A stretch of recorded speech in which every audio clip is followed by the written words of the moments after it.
When he's on CNN, they've decided to talk to him a little bit about the problems with COVID, which he says, if we're lucky,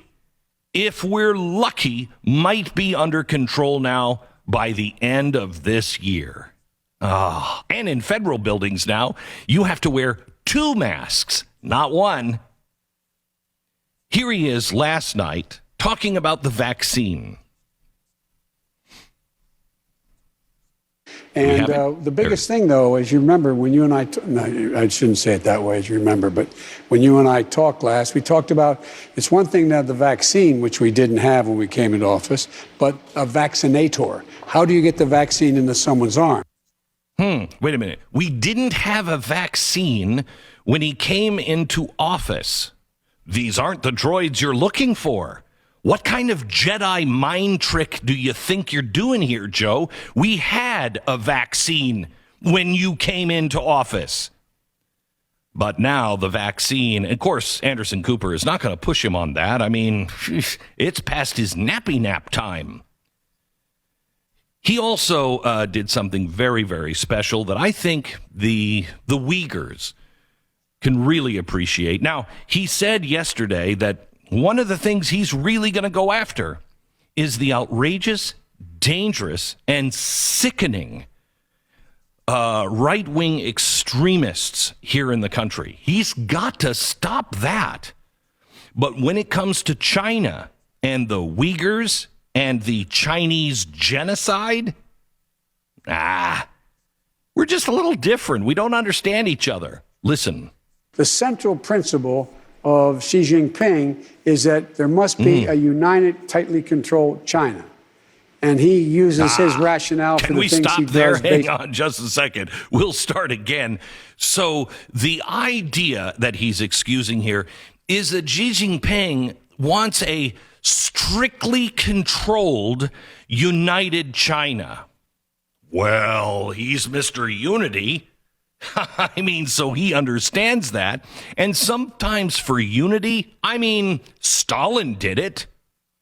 You have to have strict control on those people that won't unite. So go ahead. What else did he say? The central principle of Xi Jinping is that there must be a united, tightly controlled China. And he uses his rationale for the things he does based on that. I point out to him, no American president can be sustained as a president if he doesn't reflect the values of the United States.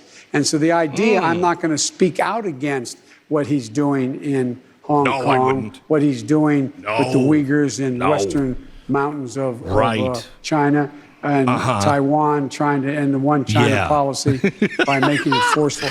I said, and by the way, he said he gets it. Culturally, there are different norms at each country, and their leaders are expected to follow. Oh, okay. All right. I think I heard this from FDR. When it's just, you don't understand the Germans. They just culturally are different, and their extermination of the Jews, not a problem.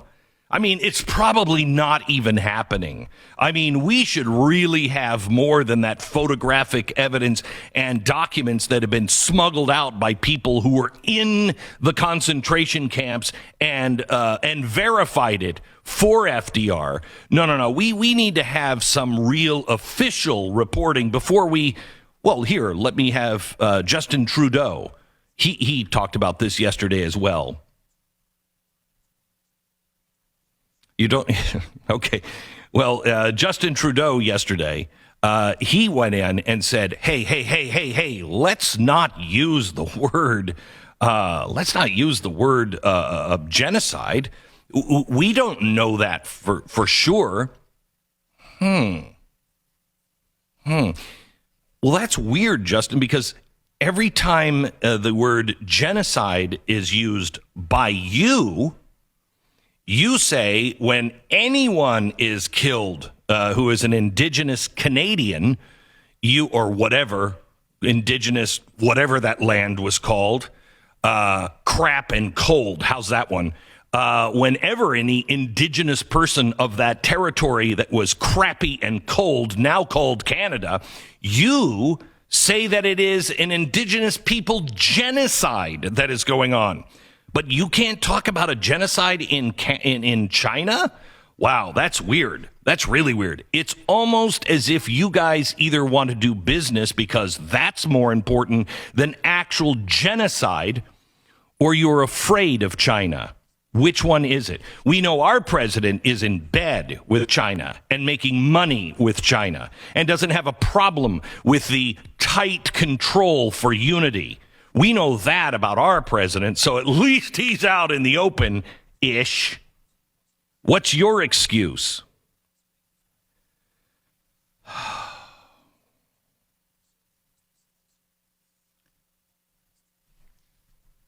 I come into work every day, and I look at the news, and I feel as though we are missing the point. I feel as though the bigger picture is what all of us need to see. And the bigger picture is what is happening to us right now. There's a couple of things. One, we are being deeply divided. As I explained to you yesterday, you're not an extremist. If you believe in the Bill of Rights, if you believe that all men are created equal, and by that I mean women too. And when I say men, I mean black, white, yellow, purple, polka dot, indigenous, traveled here from long, long ways away. If you believe that all men are created equal and endowed by their creator with certain rights that no one can change or alter, then you are not the extremist. Sure, you were an extremist in 1776, but you're not an extremist today. The world is moving to a new system, and we are being put on this new system, and this system is an oligarchy. This system, where are the people on the left? Where are the Democrats that used to lecture me about how these corporations are going to take over the world? United States of America, it's the United Corporations of America. Oh, shut up, is what I used to say. I'm with you now, but where are you? Did you not mean it? Because I haven't changed. I've changed my point of view, but I haven't changed my principles. I've come now enlightened to the party. You were right.